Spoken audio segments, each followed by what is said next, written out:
everyone. Welcome to another Creative Codes podcast episode. It's been a hot minute and a half.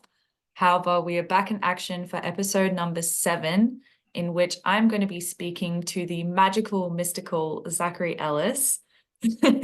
Zachary is my partner. He is also a shamanic practitioner, a ceremonialist, as well as a personal development mentor and a crazy epic musician.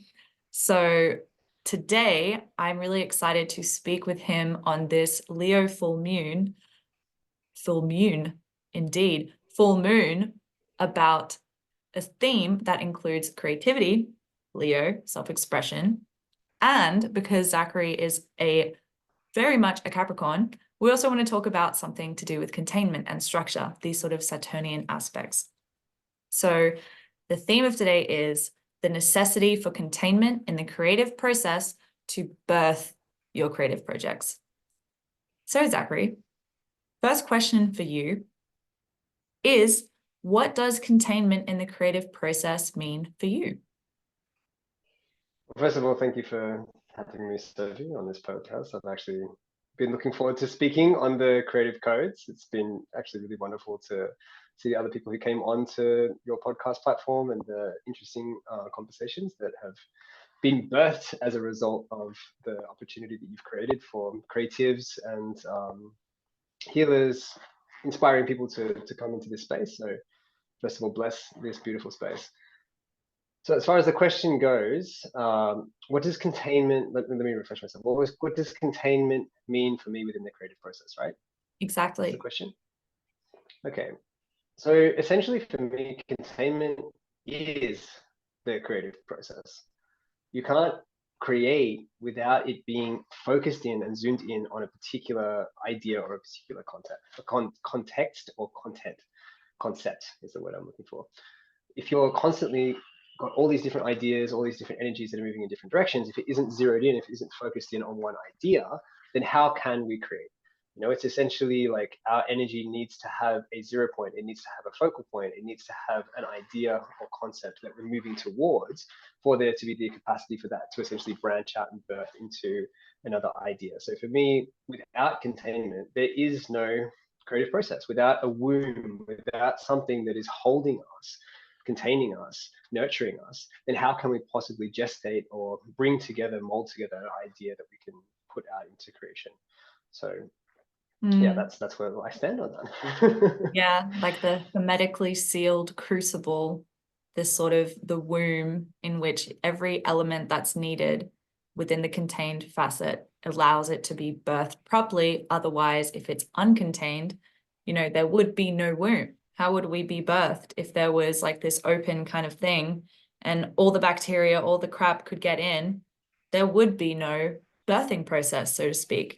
It's almost as if a womb goes hand in hand with birthing. And so it feels like when you're speaking, exactly we right. have, even men have a womb, a metaphysical womb. Every one of us has a womb. And so on a more creative process, I've typically in the past not associated creativity with a birthing process, with the necessity for containment. Creativity for me previously was a lot about a sort of chaos factor, a spontaneous factor, a lawlessness, a kind of free yourself, liberate yourself, and do whatever you feel. And I can see how within my own process, I've learned that when we create something, we are birthing something. So why would we Exactly want to right. birth And I feel something that unconscious? exactly, then there's a distinction there between the word expression and the word creativity.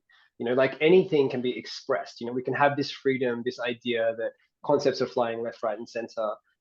You know, that essentially are touching whatever it is that they need to touch. But to really birth something into the world, there needs to be this gestation period. There needs to be this time where a concept or an idea is held. The seed can essentially germinate, what can be planted, and then can come up and germinate.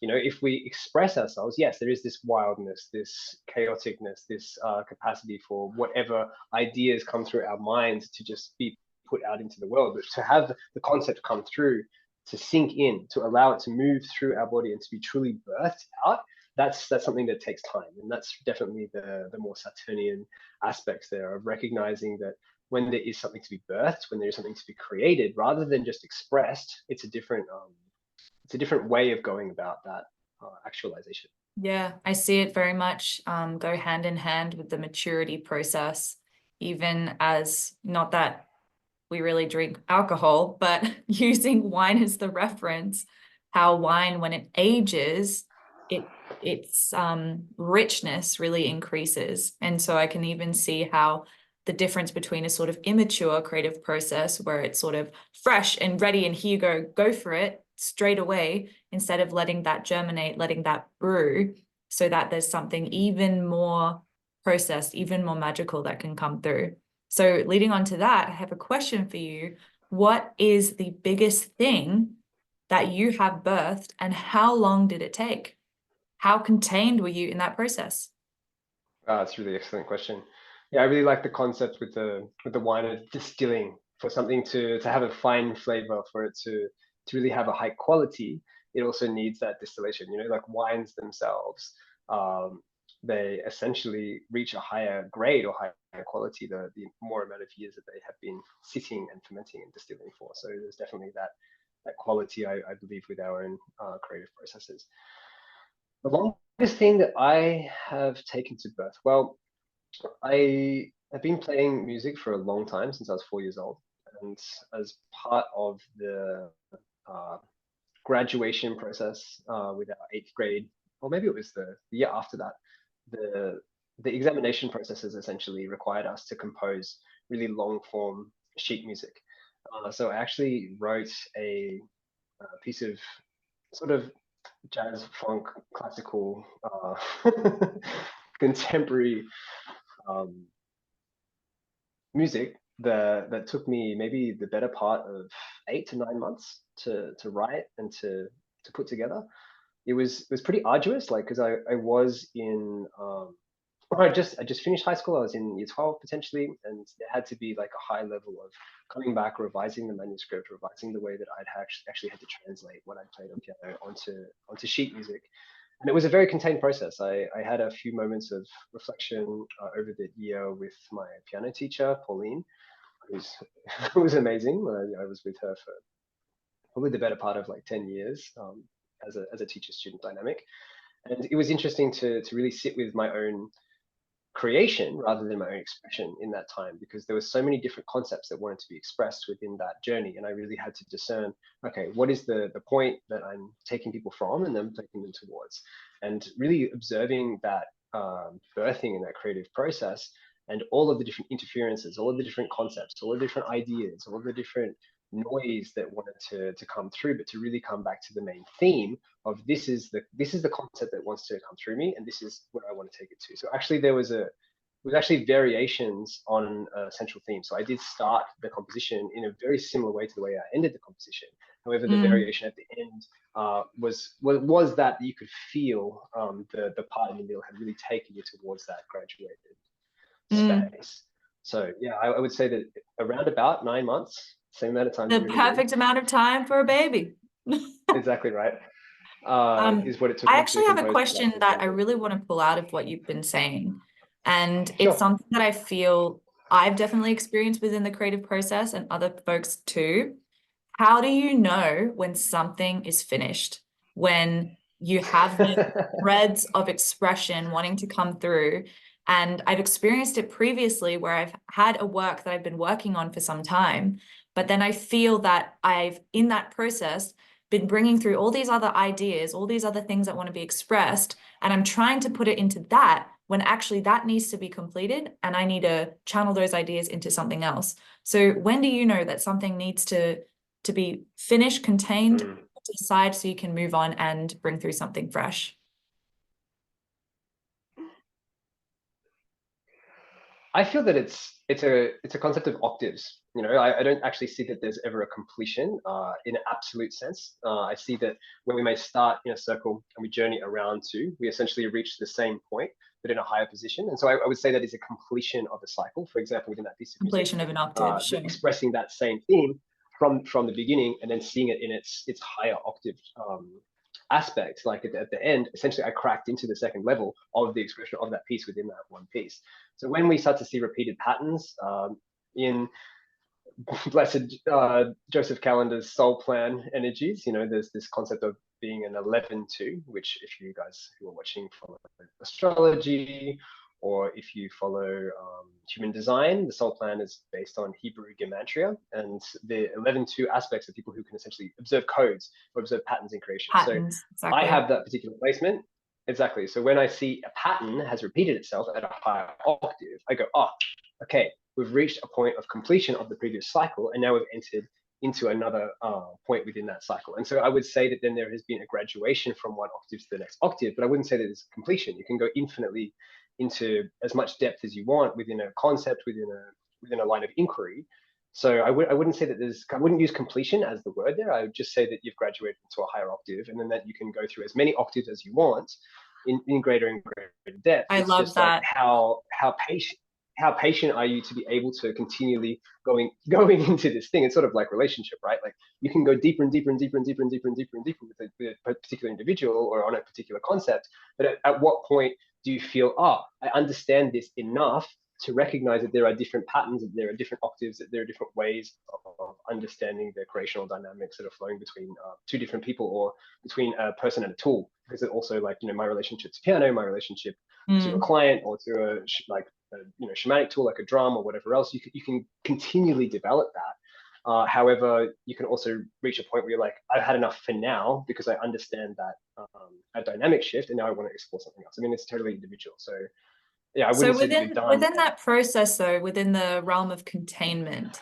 so how would you attribute the process of graduating from one octave to the next within the same sort of sphere, let's say? Where does containment come into this? Like, have you experienced, you know, with art, it's pretty simple. You can see the containment within graduating in octaves within series, right? So you're deepening, deepening, deepening. However, there's still a containment, there's still a holding within a series. Within, for example, music, or not even necessarily that, like creativity manifest even within your work as a shamanic practitioner. Where does containment come in for that if you want to deepen a process? I feel that that's something that needs to be sort of ascertained ahead of time. You know, it's what is my commitment to this particular exploration, and if we can set that parameter before diving into it. I mean, yeah, sure, sometimes things take way longer than we think they do, or sometimes they take way shorter than we think they do. So we can't actually say absolutely how long something's going to be, but there can be some relative time parameter, at least for me, that I'm willing to invest in. Like, okay, if I Sure. want to develop a skill within music, it's going to realistically take me 8 to 10 years to be able to be relatively proficient within this particular area. So what does that look like in my week? Well, that would look like investing X amount of time per day or X amount of days per week to be able to develop that skill set, and then check in with myself in 2 years, 3 years, 4 years, if I want to continue that mastery of that particular tool and see whether it's or not it's appropriate for me. You know, like there can be these freak occurrences where we find we're naturally talented at something, or something that we projected might be very easy or to be able to graduate to a higher level of proficiency of could take way longer than we think. And then I believe there's also essential check-in points with our own developmental process where we have to go, hey, am I willing to continue with this exploration, or is enough enough? You know, like if we go to learn advanced rocket science and we think it's going to take 2 weeks, you know, and we suddenly see, wow, this is a process that's going to take, you know, years and years and years and a high level of investment. Potentially the time parameter that we initially set, at the end of that time parameter, we could still check in with ourselves and say, hey, you know, is this going the way that I wanted it to go? Is this essentially taking me forward with enough of a pull, with the trajectory having enough momentum behind it? Or is it something that I was deluded about at the beginning, and actually this is going to take eternity, and I don't want to invest my life force in that because that's going to take the rest of my life, and then I need to sacrifice something else. So as far as containment goes, I think it's important to set those initial time parameters, whether it's with a work of art or a series, or with a particular client, or with a particular type of magical ritual or something that we want to do. And if at the end of that time parameter we can see A, that there is results, then we might want to double down on our efforts, or B, that it's taking way longer than we think. We might set, you know, if it's been a month, we might set another week just to see that we're not just before the breakthrough point and giving up. Or, you know, we might give it up altogether and go, look, I gave it a pretty good crack, and that's that. I'm going to walk away from that right now. So I do see that the capacity to be able to set that time parameter ahead of time is really useful. If we can synchronize that with natural cycles, of the planet, like the seasons from solstice to equinox, or from new moon to full moon, or the space of a year or 6 months, or if we have more awareness of different planetary cycles, like orbits of Saturn or Jupiter or something like this, and we can synchronize those, then we're supported by the planetary energies as well as our own creative energy. So it just adds that extra layer of ease to be able to integrate things. Yeah, exactly. That's cool. Thanks for sharing that. Within the realm of you, because I know how many Capricorn placements you have, let's flip the script.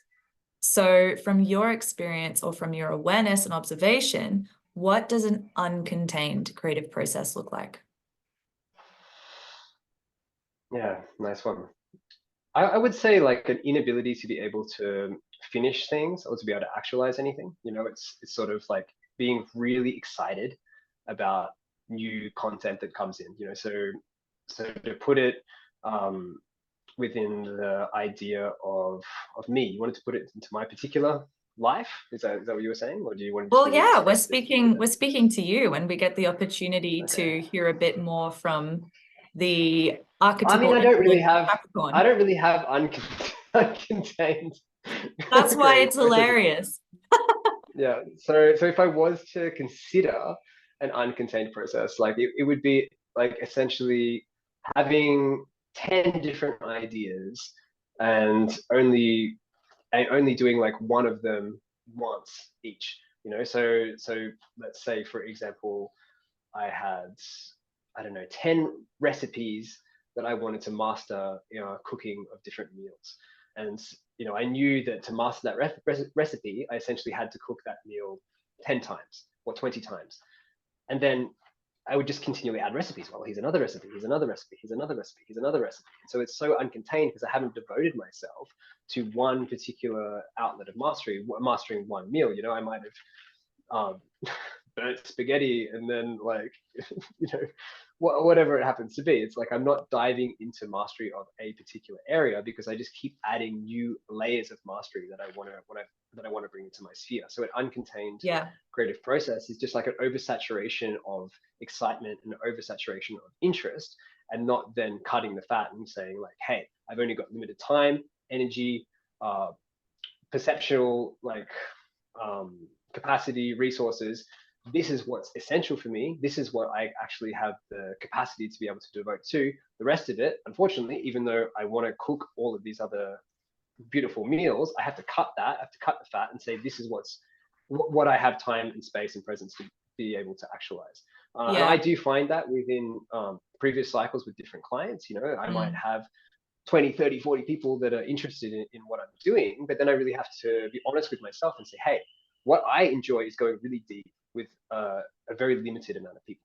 I really enjoy forming super, super, super intimate bonds so that I can get the most out of my sessions, the most out of the people who come to me, and the deepest levels of transformation. So then I have to be super honest with newbies that come in and say, hey, okay, like unless you're willing to devote like a deeper period of time, then I'm also going to have less interest in having and forming those relationships. Sure. Not that I throw them out. It's that like I also acknowledge that my energy loves to go deep with people, and so I love to come in contact with people that want to also go deep as well. It really sounds like that analogy of where you the difference between digging 20 really shallow holes versus 1 or 2 really deep holes. And if you're like an example you've shared with me multiple times, if there's water that you need to try and access, life-giving water, energy, and you dig 20 shallow holes, that same amount of energy output could have been focused, contained, and directed so that in one hole, you keep going, and then you receive the fruits of your labor instead of this floating, just touching the surface and kind of scattering your energy around rather than honing it in. I can see this a lot within the realm of creativity, where we've previously put creativity in a box like, oh, okay, you're only creative if you paint, if you're a musician, or if you dance. And that's it. Creativity doesn't exist outside of that. But now we live in a time where creativity could be manifest as anything.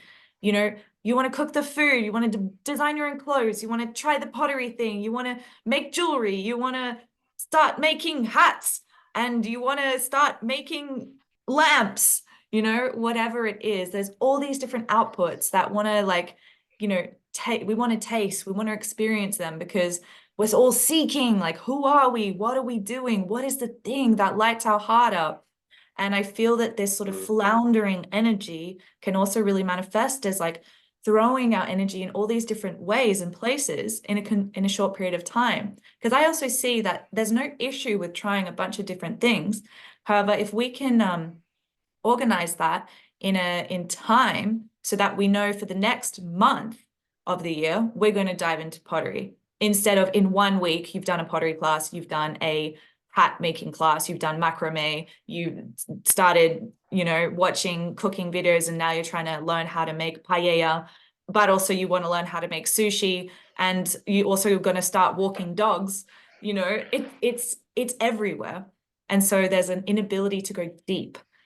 Something that yeah, I find really interesting is the whole concept and even reality framework that mastery is like a key, that once you access it, it's transferable to all these different facets of life. So the benefit actually of containing the creative process and getting good, even at just one thing, one or two things, so that you can transfer that mastery to then enter into cooking, to then enter into something else.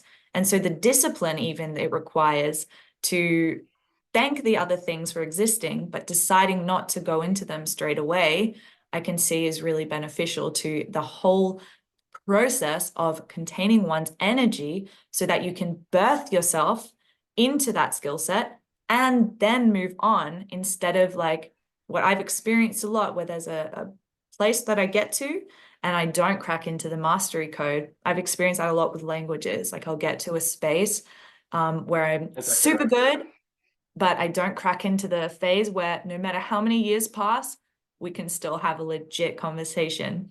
It rests at a sort of level where it's cool, I feel not that like mastery.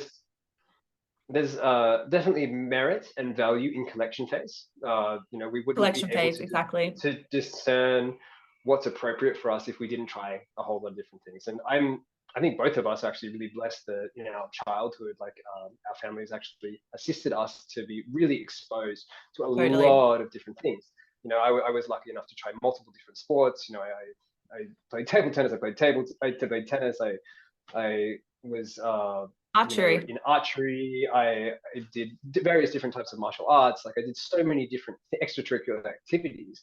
And so because of that, my consciousness could really discern, okay, where does my energy want to go? What am I actually interested in? And you know, if people weren't lucky enough to have that that broad exposure as a child, you know, it doesn't mean that you don't have that opportunity as an adult. You know, trying all these different modes of existence to see what's appropriate for you is really healthy.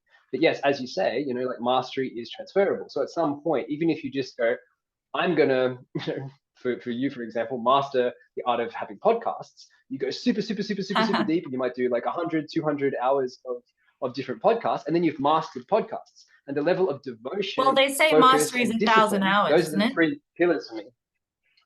I think it's 10,000. 10,000 hours, right? Yeah. Like getting to know something is about 1,000 hours, but mastery is 10,000 hours. You know, so I think a lot of people, they don't even get to know a person, a place, a concept, a type of expression. They just go like, oh, I tried it for an hour, 2 hours, 3 hours. They haven't even got close to 100 hours, let alone 1,000 hours. You know, I've been meditating for longer than I've been playing piano, I think, at this point. You know, 2 hours, sometimes 4 hours a day for multiple years, lots of long form retreats. You know, I built my own darkroom retreat center where I've spent days and days and days in 24/7 meditation, so I can master my own psyche, so I can master my own mind. And I believe that devotion, focus, and discipline that I have developed through that is only because of the fact that I first of all mastered within my own frameworks piano. I spent Oh. from age 4 until now still, you know, playing for multiple hours per day. You know, when I was a kid, I would come home and I'd spend sometimes 2, 4, 6 hours playing fucking piano, and that just is never ending. So when you have that sort of like decision that comes up, I want to do this, I want to master this, I want to focus myself, I want to be disciplined, and you essentially become obsessed or possessed by the idea of the thing that you want to go into, then anything else that comes into across your path, you know, whether it's reading about, how to build your business, or how to improve client sessions, or how to grow a particular type of plant in the garden. It doesn't actually matter, because the level of laser focus, discipline, and motivated presence that you need to be able to get really good at that thing. And so, like, for listeners who are on here, as creatives on your channel, if they want to get good at the form of creativity that they have chosen, or even if they haven't chosen a form of creativity, it's, yes, sample all the different things, paint, make music, try meditation, like whatever it happens to be, like enjoy it, cook food. And once you've decided, okay, this is something that I like, this touches a certain je ne sais quoi, within my being, then really allowing yourself to go, cool, now let's double down, triple down, quadruple down our efforts and go Knowing it hardcore doesn't into have to be forever, but no, knowing it doesn't yourself, have to be forever, but yeah, setting the time parameter of, for the next 6 months or the next 12 months, I'm going to get to a freaking high level of mastery with this. I'm going to set every 3 days, whatever your own personal parameters for discipline and focus and motivation happen to be, and say, let's have a check-in point in 6 months and see how far I've gone with this, see how disciplined I have been with this. And like gifting ourselves time as well, this capacity to be gifting ourselves this capacity to be disciplined means that we get the gift of seeing the results at the end of the day. We can look back and go, I actually achieved something. I have a massive amount of time, energy, and focus that I have put into achieving a result, and this is the fruits of it. We can actually then harvest the fruits of our own creations, and we can enjoy them. We can gift them to other people, because we've had enough self-love, essentially enough self-respect, to be able to know what we want and to go for it. And I feel like a lot of people in our TikTok 3-second goldfish brain culture, they're so distracted from actually going deep into anything that when someone does actually want to go deep into any form of concept, people get intimidated by it. They go, oh, this person is a freak, they're obsessed, like they're gonna get mentally ill because they've gone so deep into this particular idea. But if you look back in the cycles, of ancient ages, people were like in mystery schools, like devoted, really devoted to trying to understand something. Even if you look at the history of like mathematics, the history of like astronomy, like any sort of major scientific discipline, even in university, like you need to devote yourself hardcore to a particular idea until you can even start to wrap your head around it. And so for budding creators, for new people who are entering into the desire to want to understand what creative energy is, that necessity to contain, to really zoom in and hone in once you've gone through that collection phase is essential if you actually want to see results from your particular choices. Yeah, well said. Thanks for that. Okay, so I'm going to throw you under the bus a little bit right now. Within the time period that we're at right now, it's a Leo full moon. So it might not be a Leo full moon when you're watching this. However, it's a Leo full moon right now. And within your natal chart, the Chiron placement is in Leo. And so Chiron, for those of you who don't know, is an archetypal form that basically can be defined as the wounded healer, aka whatever your Chiron placement is in, that you have a tendency to feel kind of wounded by this aspect. However, it can ultimately be harnessed to become your gift. So what is your experience with this Chiron placement in Leo? Knowing it doesn't define you, because we are not about toxic astrology here. However, that it is an energy that bears influence on your existence and your relationship with, 1, expression, but also 2, creativity, and 3, the level of confidence and safety that you have to show up and be seen in your expression. Go for it. Exactly. Well, I feel like the archetype of Leo is in and of itself like all about devotion.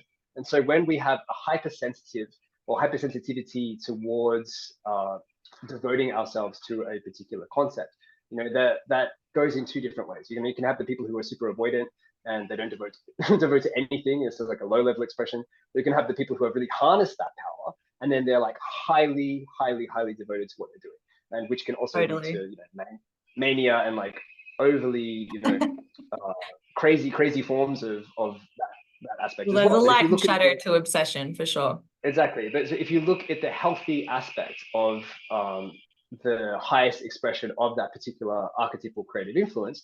It's people are able to devote to something to a point where the creative energy in it is able to be unlocked and then shared in a broad context. So when I look at my own wounding within Leo, I don't actually see it as a wound. I see it as a superpower. You know, Exactly. my capacity to be able to devote to ideas, concepts, people, clients, schools, my own life, my own practices is so much more upgraded when I look at the reasons why I've gone through what I've gone through, the exposures that I have to different life lessons, and I see that when something crosses my path, I do not have any fear in really committing myself to that particular practice, to that particular process. Sometimes that can be at my detriment because if I haven't adequately gone through collection phase or discerned whether or not that energy is appropriate for me, I can find myself entangled in situations that could have been Sure. avoided if I'd taken a bit longer with the collection phase process. However, I do see very high level results with whatever it is that I'm putting my mind to